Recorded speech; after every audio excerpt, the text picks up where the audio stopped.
नमस्कार मंडळी, आज आपल्या नवीन व्हिडिओमध्ये मी सर्वांचं स्वागत करते। काल मी बाजारातून ही 1 किलो गाजरं आणली होती। तर ही गाजरं जी आहेत ही गावाकडच्या भागामध्ये मिळतात। हे गावरान गाजरं आहेत। तुम्हाला हे पाहूनच म्हणजे थोडेसे जाणवलं असेल हे गाजरं। आणि तुम्ही जे पाहतात ते लांब लांब गुलाबी रंगाचे गाजरं ते एवढे गोडीला नसतात, पण हे गाजरं चवीला खूप गोड असतात। तर ह्या गाजराची पहिल्यांदा मी काय केली, साल काढून घेतली आणि नंतर शेंड्याकडचा आणि देठाकडचा भाग मी कापून घेतलेला आहे। साल काढून घेतल्याच्या नंतर आता हे गाजरं मी काय करणार आहे, खिसून घेणार आहे खिसणीवर। सर्व गाजरं मी इथं खिसणीवर खिसून घेणार आहे। इथं आपले सर्व गाजरं खिसून झालेले आहेत, पाहू शकता तुम्ही।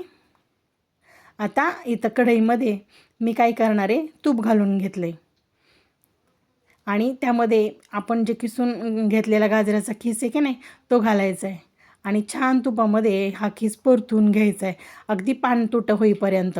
तर इकडे एका साईडला मी दूध तापायला ठेवलेलं आहे एका गॅसच्या एका बाजूला। आणि आता काय करायचं, हे पूर्ण पाणी शोषून घेतल्याच्या नंतर त्यामध्ये आता हे आपण तापून घेतलेलं दूध घालायचं बरं का। दूध हे तापूनच घालायचं, कारण थंड दूध जर घातलं तर ते फुटू शकतं। आता दूध घातल्याच्या नंतर मी इथं काय केले, 2 ते 3 मोठे चमचे दूध पावडर किंवा मिल्क पावडर टाकलेली आहे। मिल्क पावडरमुळं आपल्या गाजराचा जी टेस्ट आहे ना, थोडीशी क्रीमी असं गाजराचा हलवा होतो। आणि तुम्ही वाटलं तर त्यामध्ये खवाही टाकू शकता आणि हे पूर्ण ऑप्शनल आहे आपले, म्हणजे तुम्हाला टाकायचं असली तर टाका पावडर, नाही तर नाही टाकली तरी चालतं।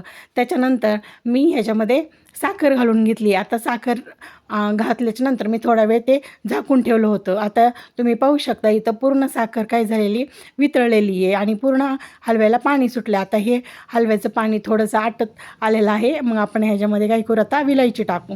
विलायची टाकूनही पूर्ण हलवा असा परतून घ्यायचा आहे। आणि आता तुम्ही पाहू शकता इथं आपला गाजराचा हलवा तयार झालेला आहे।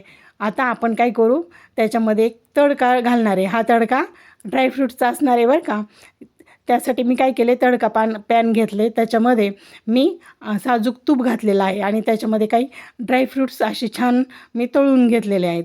आणि आता हे तळलेले ड्रायफ्रूट्स आपण काय करणार आहे, हे गाजराच्या हलव्याच्या वरून असं टाकणार आहेत।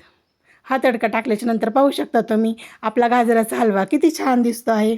अशा पद्धतीने ह्या मार्गशीर्ष महिन्यातल्या गुरुवारी हा गाजराचा हलवा करून पहा आणि आपल्याला झालेला हा गाजराचा हलवा कसा वाटतोय ते मला कमेंट करून सांगा। बाय।